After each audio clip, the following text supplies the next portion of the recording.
So we'll go ahead with questions on current electricity. तो पहला PYQ 2020 का question है ये CET का. The current through 1 ohm resistance in the following circuit is. तो एक सर्किट आपको दिख रहा होगा, इसमें 1 ओम का जो रेजिस्टेंस है उसमें से करंट कितना पास हो रहा है, दैट इज द क्वेश्चन. तो इस टाइप के क्वेश्चन को सॉल्व कैसे करना, सबसे पहले जब भी आपको क्वाड्रिलेटरल फॉर्म में ऐसा कोई डायग्राम दिया हो जिसके 4 साइड्स पे 4 रेजिस्टेंसेस हैं, तो first thing that you should know is, इसको R1 बोलते हैं, इसको R2 बोलते हैं, उसके अपोजिट को R3 बोलते हैं और इसको R4 बोलते हैं. तो सबसे पहले आपको चेक करना पड़ता है कि नेटवर्क बैलेंस है कि नहीं. By the way this is called as Wheatstone's network. तो चेक कैसे करते हो, R1/R2 का रेशियो ले लो. R1/R2 ये रेशियो आ गया आपका 5:1, और R3/R4 का रेशियो ले लो. R3/R4 इट इज 12.5/2.5, मतलब ये भी हो गया 5:1. तो if you see R1/R2 is equal to R3/R4, अगर ऐसा आया तो ये बैलेंस नेटवर्क होता है. ये मैं सिर्फ यहाँ लिख के दे रहा हूँ आपको समझाने के लिए. This should direct, you should just look at the numbers 5, 1, 12.5, 2.5, तो रेशियो सेम आ गया. तो नेटवर्क इज बैलेंस्ड. और अगर नेटवर्क बैलेंस्ड हो तो यू शुड नो, जो ये गैल्वेनोमीटर है ना, इसमें करंट पास नहीं होता है, क्योंकि नेटवर्क बैलेंस होने का मतलब होता है Q पॉइंट और जो नीचे का पॉइंट है, जो भी पॉइंट है, सम नेम, ये हो गए इक्विपोटेंशियल पॉइंट्स. मतलब current will not flow through galvanometer. इसका मतलब ऊपर के जो रेजिस्टेंसेस है दे गो इन सीरीज, और नीचे के दो they are also in series. तो ऊपर का सीरीज रेजिस्टेंस इसको मैं RS1 बोल देता हूँ, और नीचे का जो सीरीज है इसको RS2 बोल देता हूँ. They are in parallel. तो पहले तो ऊपर के जो दो है RS1, ये आ जाएगा R1 plus R2, that will be equal to basically 6. और जो नीचे के दो है RS2, that is R3 plus R4, that is equal to 15. 12.5 plus 2.5, 15 ohm. और ये जो दोनों रेजिस्टेंसेस है RS1 and RS2, they are in parallel. तो RS1 and RS2 are in parallel. और इफ यू नो, पैरेलल में पोटेंशियल ड्रॉप होता है सेम. तो पोटेंशियल ड्रॉप अक्रॉस S1 मतलब RS1 और potential drop across RS2 it is same. और potential drop according to Ohm's law होता है IR. तो ये जो करंट आ रहा है ना, टोटल करंट, इसको मैं बोल देता हूँ I. और ये जंक्शन पॉइंट है, जंक्शन पॉइंट पे करंट स्प्लिट होगा I1 में और I2 में. तो जो RS1 था उसमें से करंट कौन सा गया, I1. तो यहाँ लिखोगे I1 RS1 और ये आ जाएगा I2 RS2. करेक्ट. आपको क्या फाइंड करना था, करंट थ्रू 1 ओम. 1 ओम से उतना ही करंट जाएगा जितना 5 ओम से जाएगा, मतलब जितना इस पूरे ऊपर के ब्रांच से जाएगा. क्यों, क्योंकि सीरीज में करंट क्या होता है, सेम. तो जितना करंट 5 ओम से है उतना ही करंट 1 ओम से है. Very good. तो क्या फाइंड करना है आपको, I1 फाइंड करना है. तो what is I1, I2 RS2 upon RS1. बराबर. अभी I2 तो पता ही नहीं है हमको. पता है I2? No, you don't know. You don't know what is I2, but what you know is I equal to I1 plus I2. So what we know is I equal to I1 plus I2, which means that I2 is equal to I minus I1. तो ये substitute कर दो. थोड़ा हिंदी है, ठीक है. I1 equal to I minus I1, I minus I1, क्योंकि I2 दिया हुआ लिख दिया मैंने, I minus I1, RS2 upon RS1. I1 equal to, ये कितना था 2.1 माइनस I1. RS2 कितना आया आपका 15, और ये कितना आया 6. 3 2 जा 3 5 जा. गुड. ये 2 को यहाँ शिफ्ट कर देता हूँ. 2I1 equal to 5 into 2.1,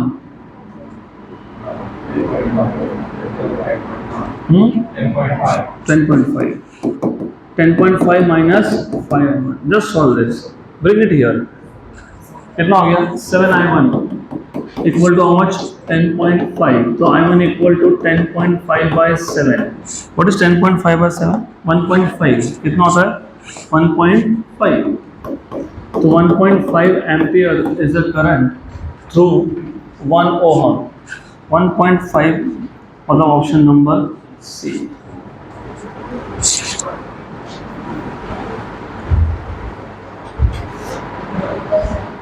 okay, तो let me give you a trick for this. अभी इतना सब करने की जरूरत नहीं है आपको। पे अटेंशन, ये क्वेश्चन ऑलरेडी सॉल्व होता है इफ यू लुक केयरफुली। पहले तो ये बैलेंस नेटवर्क है। बैलेंस नेटवर्क है तो ऊपर के दो सीरीज में है, नीचे के दो सीरीज में है। ऊपर 6 है, नीचे 15 है, बराबर। तो रेशो अगर आप लोगे, रेशो तो 6/15 इज 2/5, 2/5। तो जो रेजिस्टेंस का रेशो होता है, करंट का भी वही रेशो होता है, सिर्फ current and resistance are inversely proportional. तो V इक्वल टू IR है ना, V इक्वल टू IR, तो I equal to V/R। Current and resistance are inversely proportional. तो अगर रेजिस्टेंस का रेशो 2:5 है तो करंट का 5:2 है। मतलब जहाँ पर रेजिस्टेंस कम है वहाँ पे करंट ज़्यादा होगा। रेजिस्टेंस का रेशो क्या था आपने बोला अभी, 2:5, तो करंट का क्या आएगा 5:2। 5:2, what is 5/2 of total current? What is 5/2 of total current?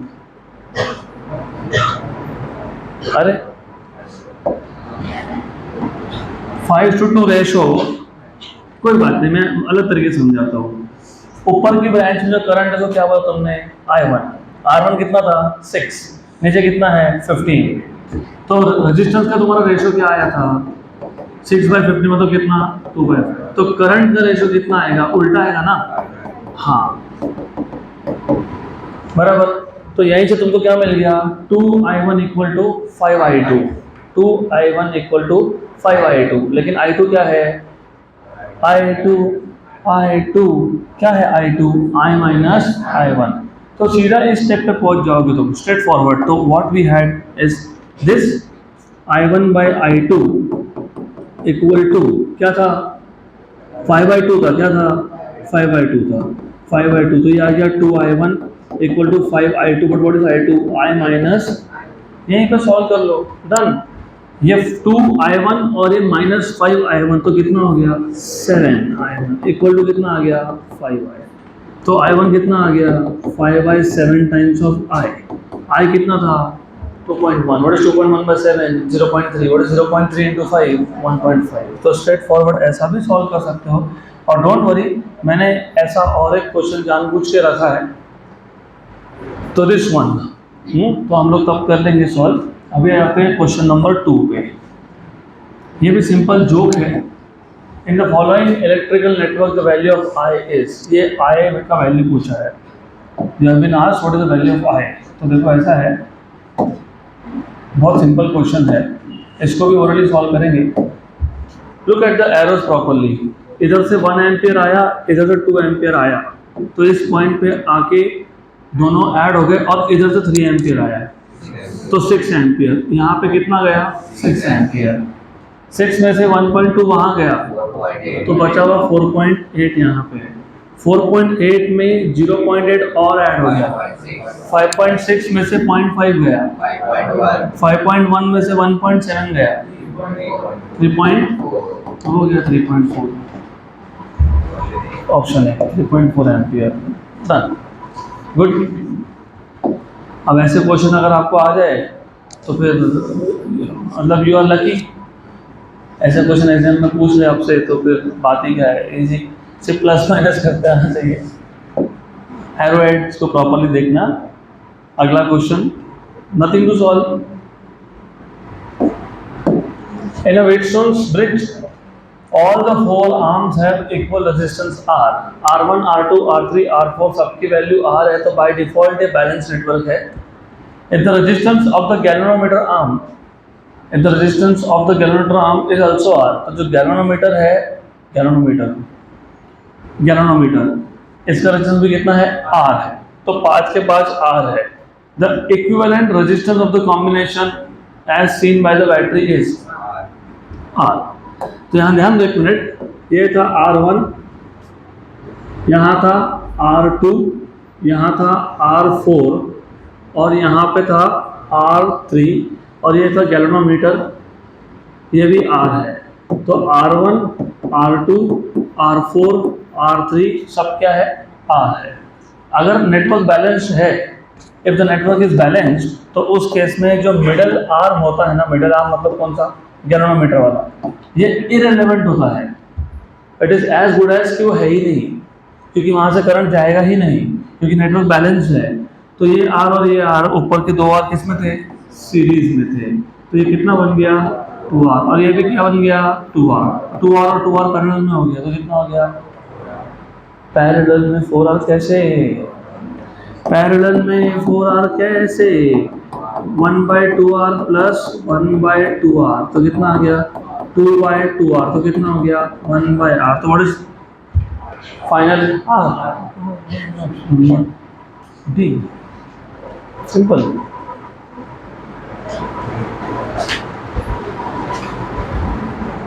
अच्छा, इसका एक ट्रिक दे देता हूँ आपको मैं। जब R1 R2 R3 R4 सब सेम हो तो इक्विवेलेंट भी सेम ही होता है। तो अगर मैंने चारों को 2R 2R 2R 2R कर दिया था तो 2R।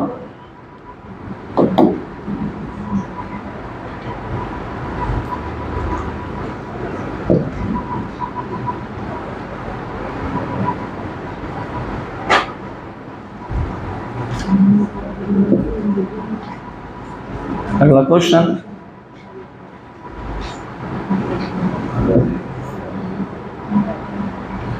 Next question,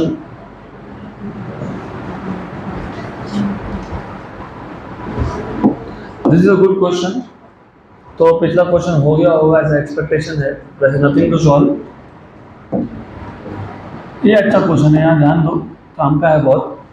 The resistance in the left and right gap of a balanced meter bridge are 12 and 36 ohm respectively. If the resistances are interchanged, the balance point shifts by। अब सबसे पहले you need to know the basic theory of this। तो मैं थोड़ा सा बता देता हूँ आपको बेसिक। व्हीटस्टोन्स नेटवर्क का एप्लीकेशन होता है व्हीटस्टोन्स ब्रिज। व्हीटस्टोन्स ब्रिज को तुम मीटर ब्रिज भी बोलते हो, तो इसलिए बोला है बैलेंस्ड मीटर ब्रिज। अभी मीटर ब्रिज क्या होता है, आपके पास होता है दो एल शेप कॉपर स्ट्रिप्स। तो you have two L shaped copper strips, you have two L shaped copper strips. In between these two copper strips you have one plain copper strip, ऐसा होता है।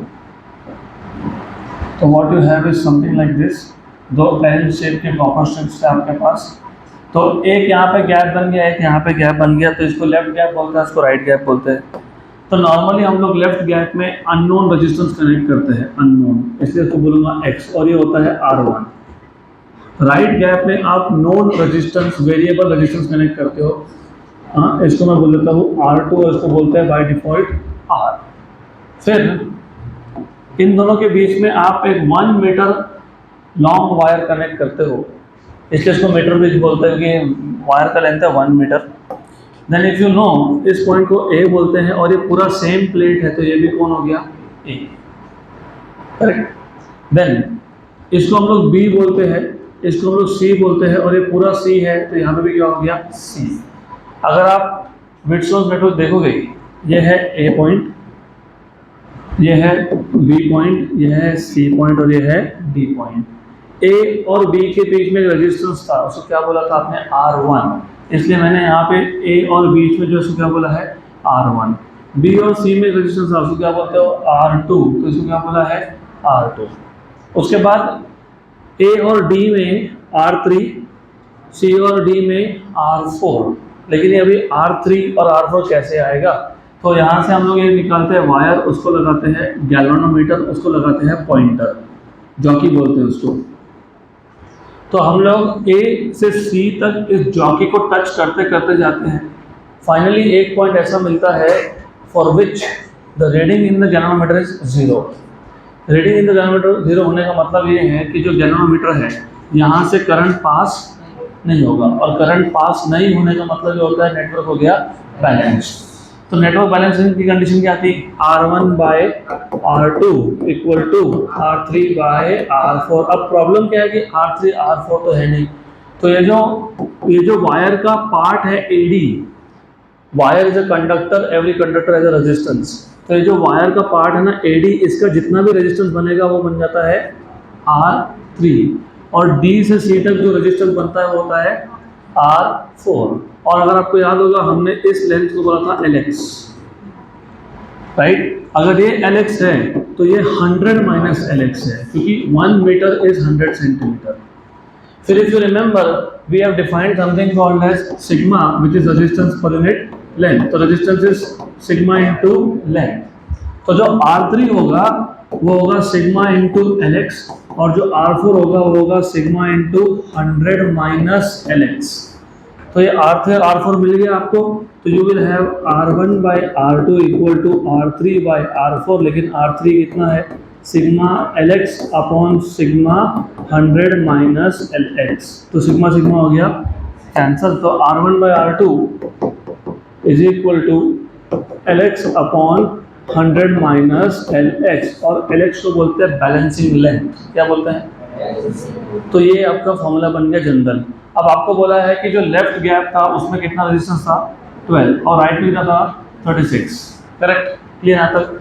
तो लेफ्ट में मतलब R1 की value क्या थी पहले 12 और 36, तो LX अपॉन 100 माइनस LX, 1 जा एंड 3 जा, cross multiply 100 minus LX equal to 3LX, तो 4LX इक्वल टू 100, तो LX इक्वल टू 25 सेंटीमीटर।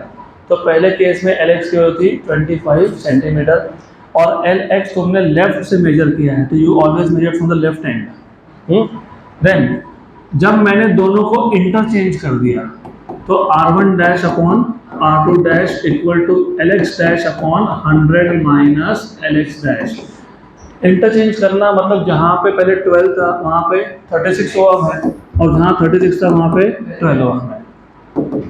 तो LX dash upon 100 minus LX dash, 1 जा एंड 3 जा, सॉल्व कर लो, अभी सॉल्व कर लो इसको। 300 माइनस 3LX डैश, ये क्रॉस मल्टीप्लाई कर लिया, और LX डैश, तो 4LX डैश कितना हो गया 300, तो LX डैश कितना हो गया 75 सेंटीमीटर। पहले कितना था 25, कहाँ से लेफ्ट हैंड से, अब कितना है 75, कहाँ से लेफ्ट हैंड से, तो शिफ्ट कितना हुआ फिर 50 सेंटीमीटर शिफ्ट हुआ टुवर्ड्स राइट साइड, तो 75 माइनस 25 दैट इज 50 सेंटीमीटर, तो the balance point shift by 50 centimetre towards right, option B.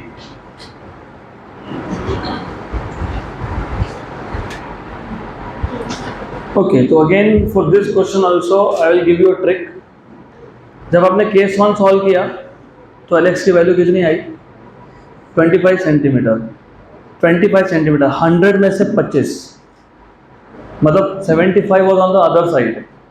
जब आपने रेजिस्टेंस को इंटरचेंज किया तो लेंथ भी इंटरचेंज होता है, तो अब 25 उस साइड पे जाएगा और बैलेंसिंग लेंथ होगा 75, तो 75 न्यू बैलेंसिंग लेंथ है और ओरिजिनल था 25, तो कितना शिफ्ट हुआ 50 टू द राइट ना।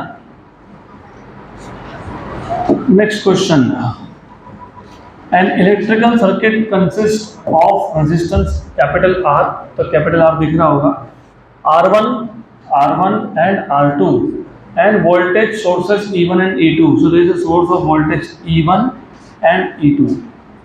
The correct equation for the loop E, B, C, D, E is, बहुत सिंपल सा क्वेश्चन है, वेरी सिंपल। आपको KVL अप्लाई करना है, किरचॉफ वोल्टेज लॉ। सबसे पहले ये समझ लो I1 is the current because of E1 and I2 is the current because of E2। ये पॉजिटिव है, ये नेगेटिव है, ये पॉजिटिव है, ये नेगेटिव है। What is direction of conventional current, positive to negative. यहाँ से I1 निकला, यहाँ तक आया, यहाँ तक आया, तो ये I1 है। यहाँ से I2 निकला, यहाँ तक आया, तो कौन है I2 है। और ऊपर जाने के दोनों क्या हो गए I1 plus I2, junction point पे दोनों मर्ज हो गए। फिर यहाँ पे आने के बाद I2 गया नीचे और यहाँ पे कौन आया I1। अब आप इस लूप पे किरचॉफ वोल्टेज लॉ अप्लाई कर दो, तो applying KVL Kirchhoff voltage law, E से जब B पे आ रहे हो तो you are tracing in the direction of current. If you trace the direction of current, drop of potential is negative. तो यहाँ पे रेजिस्टेंस आया तो क्या होगा, पोटेंशियल का ड्रॉप होगा. What is potential drop? IR. V equal to क्या आएगा? आईआर. लेकिन डायरेक्शन ऑफ ट्रेसिंग क्या है? Same as that of current. तो याद होगा आपको I1 R1 with minus sign. फिर आप नेगेटिव से पॉजिटिव ट्रेस कर रहे हो तो प्लस E1. फिर आप आ गए यहाँ पे कोई रेजिस्टेंस है क्या? नहीं. तो यहाँ पे ड्रॉप होगा क्या? नहीं. Then you go here and you are still in the direction of current. तो potential drop is again negative. Minus I1 plus I2 into capital R equal to 0. हो गया सॉल्व. लुक, अब देख लो option number C. E1 minus I1 plus I2 R minus I1 plus R2 R और minus I1 R1 minus I1 R1. तो option number सी. Simple. तो कुछ था ही नहीं, it is just application of KVL. तो ये डायग्राम पे ध्यान दो, KVL अप्लाई करो, खत्म.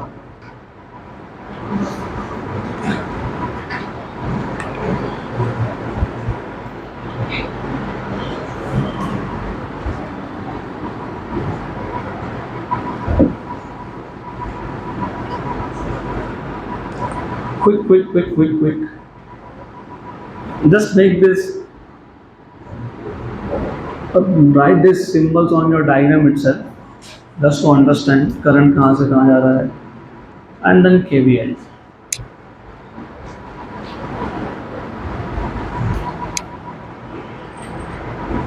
Next question.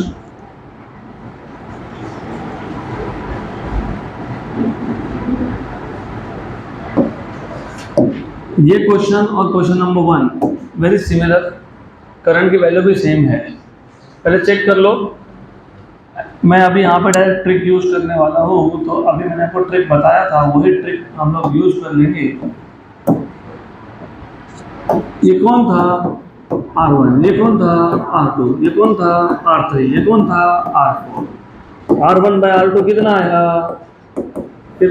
15/3 मतलब कितना? 5. R3 by R4 कितना आया? 5. क्योंकि इट इज 20/4, दैट इज 5. तो बैलेंस नेटवर्क है, तो R1 by R2 equal to R3 by R4. Network balance होने का मतलब ऊपर के दो जाएंगे सीरीज में. ये बन जाएगा RS1. कितना हो जाएगा? 15 + 3 हाउ मच? 18. और ये नीचे के भी दो आ जाएंगे सीरीज में. तो कितना हो गया ये RS2? 24. फिर वही जो ट्रिक बताई थी वैसा ही सॉल्व कर लेंगे. I will be using trick in this case now. तो you know current and resistances are inversely proportional to each other. यहाँ पे करंट गया I1, यहाँ पे करंट गया I2. तो I1 by I2 is equal to RS2 upon RS1. RS2 कितना आया? 24. और ये कितना आया? 18. मतलब कितना आया? 4/3. तो 3I1 इक्वल टू कितना हो गया? 4I2. लेकिन I2 कौन है? I माइनस I1 है. Total current I is I1 plus I2. तो I2 is I minus I1. तो 3I1 4I माइनस 4I1 मतलब 7I1 इक्वल टू 4I. तो I1 equal to 4/7I. 4/7 into 2.1. 1 and 0.3 जा. तो answer is 1.2 ampere. Option number B.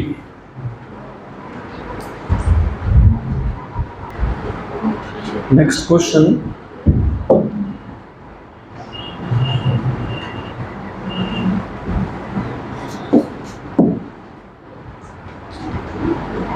I hope अभी by the way आपको पता है इसका और एक ट्रिक है. बताओ पक्का? ओके. तो ऐसे टाइप के क्वेश्चन ना जितना ज़्यादा प्रैक्टिस करोगे ना अपना अपना ट्रिक बनता जाएगा. Don't worry. You see I1 equal to something into I ऐसा था ना ऐसा. I1 equal to something into I. So similarly I2 equal to will also be something into I. अगर आप नोटिस कर रहे हो अच्छे से तो आपको I1 by I2 का रेशियो क्या मिला? 4/3 क्या मिला, और वो कहाँ से निकला, रेजिस्टेंस का रेशो लेके, मतलब I1/I2 इज RS2/RS1। तो पता है क्या होता है, ये जो रेशो ना रेशो, इसको मैं फिलहाल मतलब मैं I1/I2 को फिलहाल P/Q बोल देता हूँ। क्या बोलता हूँ, P/Q, टेम्पररी सम नेम। आपको X/Y बोलना है, X/Y बोल तो क्या ही फर्क पड़ता है, डजंट मैटर रियली। तो आपके पास ये जो रेशो आया ना X/Y, तो पता है क्या होता है, X/X+Y। अरे पता है क्या होता है ना, Y/X+Y, खत्म हो गया। तो जैसे ही मेरे पास I1, मतलब I1/I2 मेरे पास क्या आया था, 4/3, तो X कितना है 4, Y कितना है 3, तो 4/4+3 मतलब कितना 7, तो 4/7। और I2 पता है क्या आएगा, 3/7। डन। तो सर ट्रिक बन जाते हैं अगर if you practice more questions, तो स्ट्रेट फॉरवर्ड है, डायरेक्ट आंसर आ जाता है फिर से। अगला question, the deflection in moving coil galvanometer, deflection कभी भी गैल्वेनोमीटर में ही होता है, और वही बोला है deflection in moving coil galvanometer is reduced to half, मतलब करंट की वैल्यू हो गई Ig/2। What is the current to galvanometer denoted by Ig, और उन्होंने बोला है डिफ्लेक्शन रिड्यूसेस टू हाफ, मतलब करंट की वैल्यू क्या हो गई Ig/2 when it is shunted, shunt मतलब पैरेलल में कनेक्ट करना, shunted with 40 ohm coil, the resistance of the galvanometer is. तो चलो ठीक है, ध्यान दो, कोई बात नहीं। You have a galvanometer and here onwards मैं गैल्वेनोमीटर के रेजिस्टेंस को G से डिनोट करूंगा, कैपिटल G। तो ये गैल्वेनोमीटर है, गैल्वेनोमीटर का जो रेजिस्टेंस है वो है कैपिटल G। इसको शंट कर दिया, शंट करना मतलब पैरेलल में एक रेजिस्टेंस कनेक्ट करना, तो इसको हमने पैरेलल में एक रेजिस्टेंस कनेक्ट कर दिया, और जो पैरेलल में रेजिस्टेंस कनेक्ट किया है उसको मैं बोलता हूँ S। तो shunt is S, correct, clear यहाँ तक, गुड। तो इफ यू रिमेंबर, ये था टोटल करंट I, उसमें से ये गया Ig, तो ये आ गया I-Ig। आपको क्या पूछा है, G पूछा है, और ये दोनों किसमें है, पैरेलल में है। पैरेलल में पोटेंशियल ड्रॉप क्या होता है, सेम होता है, मतलब potential drop across G and across S is same. But what is potential drop, Ohm's law के हिसाब से V क्या है, Ig इंटू रेजिस्टेंस कितना है G, IS, this current is IS, okay, इसको IS बोलते हैं, लेकिन IS प्लस IG कितना है, I है, ओके, तो IS इंटू S, बराबर, करेक्ट। तो IG इंटू G, मैं डायरेक्ट फॉर्मूला बता सकता था बट आई डोंट वांट, अगर रिवाइज नहीं किया तो कोई बात नहीं, फिर कर लेंगे यहाँ पे। IG into G plus IG into S equal to I into S। IG common, क्या बचा, G plus S equal to I into S। तो तुमको मिल गया I equal to G plus S by S into IG। ये आ गया formula, मतलब तुम्हारा क्वेश्चन एक्चुअली यहाँ से सॉल्व होगा। ये तो सिर्फ बेसिक थ्योरी था, लेकिन हमको क्वेश्चन में बोला है current becomes half of current to galvanometer, deflection falls to half. तो from equation number 1 and 2, left hand side same तो राइट हैंड साइड भी सेम, तो from 1 and 2 you have Ig/2 equal to, हाँ,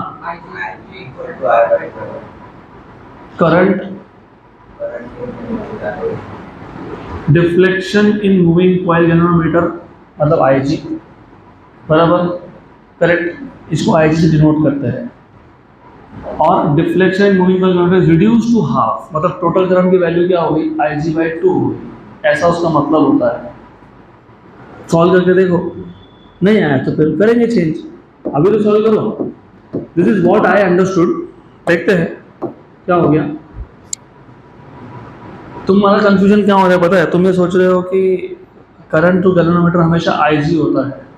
whatever current galvanometer measures is a total current, और जब तुम shunt कर देते हो तो उसी करंट को तुम Ig से डिनोट करते हो, that is why you are getting confused. Solve करो इसको, क्या गया ये, क्या गया, अरे S equal to G plus 2s। ठीक, करेक्ट। क्या चाहिए था तुमको, क्या चाहिए था? गैल्वेनोमीटर का रेजिस्टेंस नेगेटिव आ रहा है, यस, तो then it is the other way around. हाँ, आई जी की वैल्यू हाफ हुई है, दैट आई अंडरस्टैंड। आई जी की, हाँ, तो आई जी की वैल्यू हाफ हुआ तो I/2 लिख दो, लेकिन the question the way they are saying it ना, वो उसका मतलब उल्टा होता है। चलो ठीक है, तो अकॉर्डिंग टू यू यहाँ पे क्या होना चाहिए? आई क्या होना चाहिए? अरे आई, हाँ 2IG, तो 2IG, फिर अभी आई जी हो गया कैंसल, अभी ठीक है। और उसका क्वेश्चन का फ्रेमिंग जो है उसके हिसाब से it has to be like this. क्या फाइन करना हो तुमको? हो गया, जी इक्वल टू क्या आ गया? एस, तो जी इक्वल टू एस, तो एस कितना था? मतलब 40, तो 40 सेम सेम ऑप्शन बी। और डोंट वरी, कभी गलती हो भी ना, नेगेटिव आ रहा था ना, तो नेगेटिव नहीं हो सकता। रजिस्टर नेगेटिव होता है क्या? नहीं।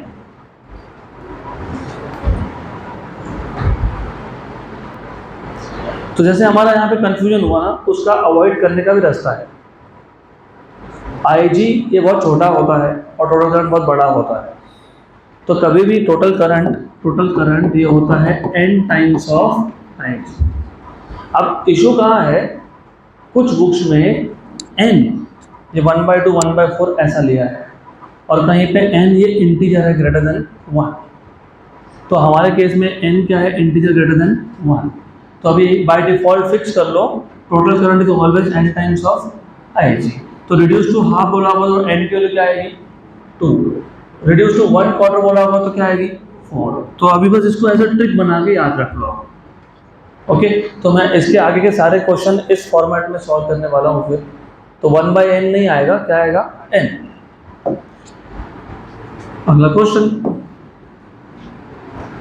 when an additional resistance of 1980 ohm is connected in series with a voltmeter, the scale division has 100 times larger value, resistance of the voltmeter is। तो गैल्वेनोमीटर ही है ये, सिर्फ गैल्वेनोमीटर को जब आप सीरीज में कनेक्ट करते हो with a large resistance, it becomes a voltmeter. तो गैल्वेनोमीटर को अगर आप शंट कर रहे हो तो इट बिकम्स एमीटर, और अगर गैल्वेनोमीटर को ही आप एक रेजिस्टेंस सीरीज में लगाते हो तो it becomes a voltmeter. Normally ये जो सीरीज रेजिस्टेंस होता है इसको डिनोट करता है RS से, और ये क्या है? G है। क्लियर? एडिशनल रेजिस्टेंस मतलब RS की वैल्यू 1980 ओम लगाने के बाद the scale division has 100 times larger value, मतलब क्या? Scale division has 100 times larger value, what does that mean?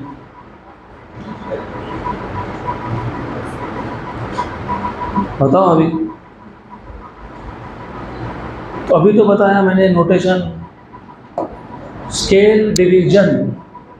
किसका स्केल डिवीजन? रीडिंग कहाँ लेते हो तुम? इधर लेते हो, गैल्वेनोमीटर में लेते हो। तो scale division has 100 times larger value, मतलब n की वैल्यू कितनी दी है? 100 दिया है, तो I क्या आ जाएगा? 100 IG।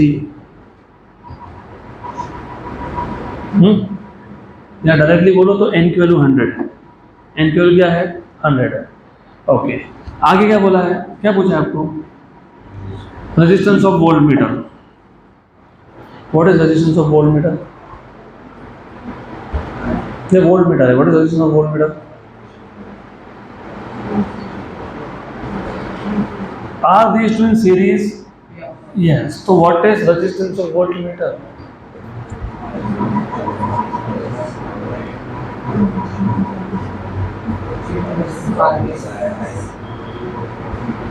What is the meaning of resistance of voltmeter? Is it the value of G or is it G plus RS?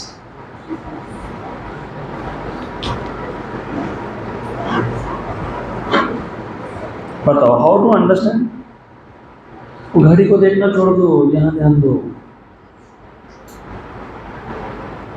यहाँ एक क्वेश्चन समझेगा ना तो आगे फ्यूचर में घड़ी अच्छे से काम में आएगी। You will have a good time if you do good questions here. अरे लॉजिकली चलो छोड़ दो, बाकी नहीं समझा कोई बात नहीं। एक बात बताओ, अगर G प्लस आर एस पूछा होता तो आंसर 1980 के ऊपर होता। एग्री? किधर है क्या एक भी? नहीं तो क्या पूछा है? तो ऐसा सोचना पड़ता है। तो क्या पूछा है? जी। अब बताओ जी कैसे फाइंड करोगे? मैंने ये सारे थ्योरी में फॉर्मूला बना के दिए हुए हैं सारे के सारे। इन टर्म्स ऑफ एन मैंने फॉर्मूला बना के दिया था। हाँ, v equal to v equals to g into n minus 1. तो डायनामिक का रेजिस्टेंस हो जाएगा v by v equals to g into n minus 1। सही है, तो g मिल जाएगा। लेकिन v कहाँ से लाओगे? What is v?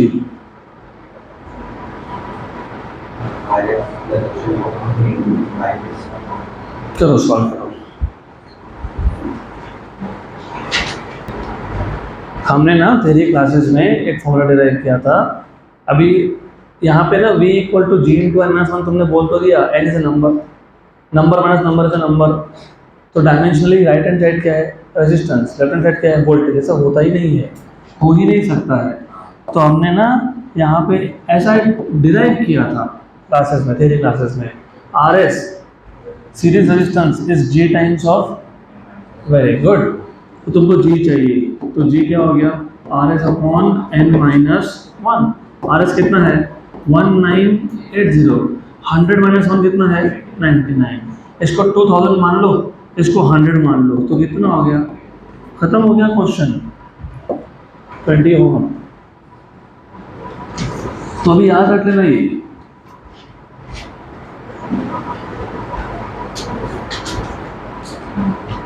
और वो आया कहाँ से? ये सब इक्वेशन कहाँ से आया? Do you remember theory? तुम ऐसा बोलते हो, चलो मैं थ्योरी बताता हूँ अभी, क्योंकि you have to remember all this. यार करंट से तो आया, you have to remember, you need to remember. हम लोग ऐसा बोलते हैं कि इसमें और इसमें potential drop what is V। फिर यहाँ पे करंट जा रहा है IG, क्योंकि यहाँ से IG जाएगा तो यहाँ से भी IG जाएगा, because they are in series. फिर आप बोलते हो कि यहाँ जो पोटेंशियल का ड्रॉप है वो है VG, और यहाँ जो है वो है VS। मतलब टोटल पोटेंशियल किसने मिलकर यूज किया? VG और VS ने। तो तुम उसको ऐसा लिखते हो, करेक्ट? तो this is what you do. What is a drop across VG? IG into G. About across VS is IG into RS. तो V equal to IG common होता है, G plus RS आता है, करेक्ट? इसके बाद what do you do after this? How do you reach to this particular step?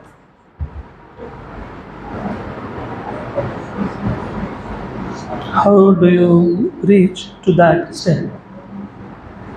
कैसे पहुंचे वहां तक? नहीं ना याद? नहीं याद है? एक बात बताओ, ये टोटल पोटेंशियल ड्रॉप ये VG से बड़ा होगा कि छोटा होगा?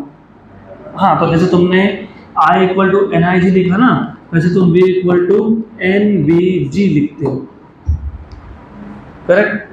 तो यहाँ पे लिखोगे NVG equal to IG G plus RS। फिर तो you have NVG upon IG equal to G plus RS। What is V by I? Resistance. तो VG by I किसका रेजिस्टेंस? गैल्वेनोमीटर का रेजिस्टेंस। ओके, तो Ng minus G equal to RS। तो G common, N minus 1 equal to, वही तो use किया, RS equal to G into N minus 1, बराबर, correct? तो तेरी याद रखो, नहीं तो दिक्कत हो जाएगी बहुत। Next question, question number 9। A potentiometer wire has length 4 metre.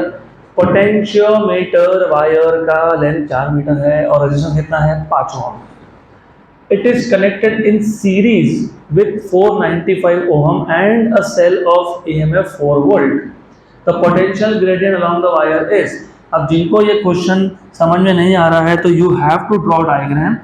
हमारे पास एक पोटेंशियोमीटर वायर था, हमारे पास एक पोटेंशियोमीटर वायर था, ये पोटेंशियोमीटर वायर है, ये वायर कंडक्टर है, तो कंडक्टर का एक रेजिस्टेंस होता है, तो वायर का रेजिस्टेंस है कितना 5 ओहम और लेंथ कितना है 4 metre. It is connected in series with, इसको मैंने एक दूसरे रेजिस्टेंस के साथ सीरीज में कनेक्ट कर दिया। I call this other resistance as small R, और एक बैटरी भी लगा दी तो स्मॉल आर, और हमने एक सेल लगा दिया, सेल का ईएमएफ कितना है 4 वोल्ट है, तो 4 वोल्ट का ईएमएफ है, ईएमएफ यहाँ तक क्लियर? राइट। पोटेंशियल ग्रेडियंट पूछा है, क्या पूछा है? Potential gradient. तो क्वेश्चन समझ में आया? एक वायर था, रेजिस्टेंस 5 था, लेंथ 4 था, सीरीज में करना, ये पैरेलल नहीं है, ये कौन है? सीरीज है, करेक्ट। रेजिस्टेंस कितना? रेजिस्टेंस 495 और ईएमएफ कितना 4 वोल्ट, और क्या पूछा है? Potential gradient. What is potential gradient? V by L. It is not E by L, it is V by L। तुमको E दिया है, EMF दिया है, V नहीं दिया। What is V? I R, कौन सा R? Equivalent R। ये दोनों किस में है? सीरीज में है, वेरी गुड। तो सीरीज में है तो R plus small r, correct. अब करंट कैसे फाइंड करते हो? I कैसे फाइंड करोगे? I मैं जानबूझ के इतनी गलती करने वालों की एग्जाम में तुमने एक भी नहीं करना। हाँ, वापस एक बार सोचो, पोटेंशियल ग्रेडियंट वायर का होता है कि सर्किट का होता है? किसका होता है? वायर। किसका होता है? किसका होता है? वायर। तो यहाँ पे रेजिस्टेंस किसका होता है? वायर। तो वहां पे सिर्फ वायर का रेजिस्टेंस आएगा, ओके, इक्विवेलेंट नहीं आएगा। एक गड़बड़ कर दी एग्जाम में तो गए, मतलब R बाय L वो तो वैसे ही रहेगा। तुमको R पता है कितना है? 5। L पता है कितना है? 4। I कैसे निकालोगे? दो तरीके हैं, एक है KVL अप्लाई करना, किरचॉफ्स वोल्टेज लॉ। तो A, B, C and D, बताओ तो मुझे किरचॉफ्स वोल्टेज लॉ अप्लाई करो इस लूप पे। A to B nothing, no drop. B to C current is I, तो क्या लिखेंगे? Minus IR। C to D nothing, यहाँ पे प्लस E, 4 मतलब E, और यहाँ पे माइनस, माइनस क्या? IR equal to 0। तो E इक्वल टू मिल जाएगा capital I R plus small r। तो I क्या मिलेगा? I क्या मिलेगा? मुझे ट्रिक बताना है, इसके लिए ध्यान दो। यहाँ पे I क्या होगा? E upon R plus R। तो I is E upon R plus R। अब यहाँ से मैं आपको देता हूँ एक trick. Potential gradient is voltage पर यूनिट लेंथ, और ग्रेडियंट वायर का होता है, सर्किट का नहीं होता है। तो IR रेजिस्टेंस किसका है? वायर का है। किसका है? और किस डिनोट किया? कैपिटल R से, अपॉन L। लेकिन करंट पूरे सर्किट में होता है। करंट किसमें होता है? पूरे सर्किट में। तो करंट के लिए रेजिस्टेंस पूरा निकालोगे। क्या निकालोगे? पूरा। What is ohm's law? EMF equal to IR। तो I क्या हो गया? EMF by R। कौन सा R? Equivalent R। हाँ, अभी याद रहेगा, अभी याद रखना पड़ेगा। हो गया फॉर्मूला रेडी? हो गया? हो गया, गुड। तो E की वैल्यू 4 थी, कैपिटल R की वैल्यू कितनी थी? 5 थी, और ये कितनी थी? 495 थी। आंसर है 0.01। ये कितना है? 5, और ये कितना है? 4। क्यों 0.01? 5 बाय 500, 5 बाय 500 कितना होता है? 5 बाय 500 कितना होता है? 1 by 100। What is 1 by 100? What is 1 by 100? 0.01।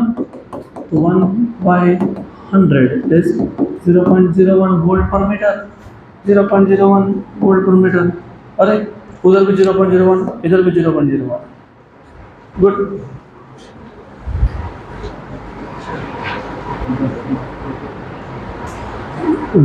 Done. अगला question, joke. Potentiometer wire is 4 meter long and potential difference of 3 volt is maintained between the ends. Potentiometer wire के दो ends में potential difference कितना है? 3 और लेंथ कितना है 4, तो पोटेंशियल ग्रेडियंट कितना हो गया 3/4। और पोटेंशियल ग्रेडियंट के ये क्या होता है V/L। V क्या होता है वोल्टेज, मतलब potential difference across the ends of wire, और क्लियरली बोला है बिटवीन द एंड्स, तो 3/4। हाउ मच इज दैट 0.75 हो गया। The EMF of the cell which balances against a length of 100 centimeter of potentiometer wire is 0.75। क्यों क्यों? क्योंकि तुमने अभी बोला potential gradient is, और लेकिन V/L is also E/N, तो E equal to KL। E equal to क्या आएगा KL। हमको लेंथ ऑफ वायर था 4, potential difference across the ends of wire था 3, तो वहां से तुमको K की वैल्यू मिल गई, कितनी मिल गई 3/4। अब आपको पूछा क्या है द EMF, मतलब क्या पूछा है E of a cell which balances against the length of, तो L क्या दिया हुआ है 100 सेंटीमीटर, K की वैल्यू कितनी है 100 सेंटीमीटर, मीटर में कितना हो गया, तो कितना आ गया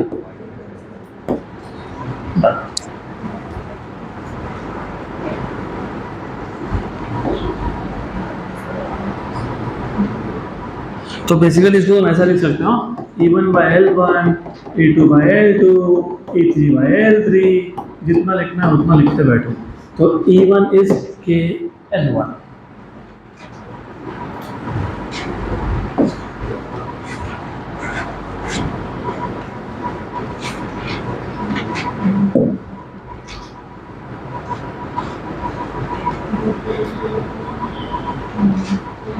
Next question.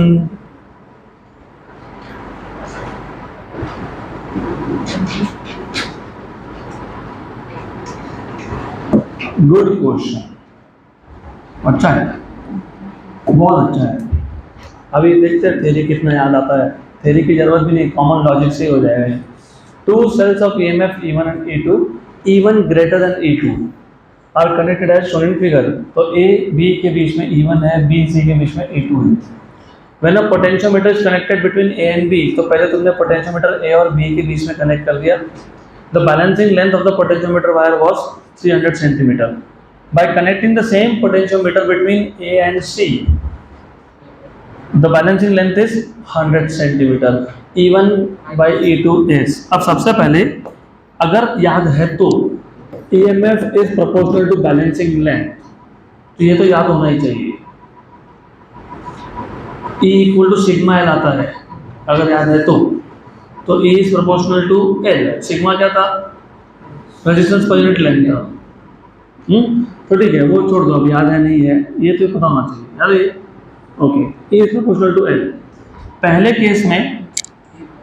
केस में तुमने पोटेंशियोमीटर कहाँ कनेक्ट किया A और B के बीच में, मतलब तुमने पोटेंशियोमीटर इन दो पॉइंट के बीच में कनेक्ट किया। बैलेंसिंग लेंथ कितना आया 300, इसको मैं नाम देता हूँ L1। लेकिन A और B के बीच में एक ही बैटरी है, एक ही सेल है, कौन सा है, हाँ कौन सा है, तो यहाँ पे मैं लिखूंगा ना E1 proportional to L1। फिर तुमने कहाँ कनेक्ट किया A एंड C, लेंथ कितना है, लेकिन यहाँ पे दो सेल है A और C के बीच में, E1 और E2। अब प्रॉब्लम ये है कि E1 प्लस E2 कि E1 माइनस E2। माइनस कब होता है, जब एक का नेगेटिव दूसरे के नेगेटिव के साथ कनेक्ट हो, तो they are opposing each other. अगर मैंने कनेक्शन उल्टे किए होते, इधर प्लस लिखता इधर माइनस लिखता, तो E1 और E2 are set to assist each other. लेकिन एक का नेगेटिव दूसरे के नेगेटिव के साथ, तो they are set to oppose each other. और जब अपोज होता है तो माइनस होता है, क्या होता है, लेकिन फिर पता होना चाहिए ना E1 माइनस E2 की E2 माइनस E1, इसके लिए बोला है E1 is greater than E2। तो फिर दूसरे केस में E1 minus E2 is proportional to L2, correct. Ratio ले लो इसका, तो E1 minus E2 upon E1 equal to L2 by L1। E1 by E1 is 1 minus E2 by E1 equal to L2 by L1। तुमको क्या find करना है, E1 by E2, तो मिल गया E1 by E2 1 minus L2 by L1 equal to E2 by E1। आपके पास L2 और L1 की वैल्यू है, व्हाट इज L2 100 और ये कितना है 300, मतलब 1/3। 1 - 1/3 कितना होता है 2/3। तो A2/A1 is 2/3, तो A1/A2 is 3/2। 3/2 is 1.5। अच्छा 3/2 दिया है क्या 3/2, option B. Next question, to determine the internal resistance of a cell by using a potentiometer, the null point is at 1 meter, मतलब 100 centimeter, when the cell is shunted by 3 ohm, okay, and at a length of 1.5 meter, when cell is shunted by 6 ohm, the internal resistance of the cell is। तो बताओ, अभी आपने होगा ना, पता है आपको, पता है कैसे फाइंड करते हैं, तो मेरे को बताओ how to solve this question।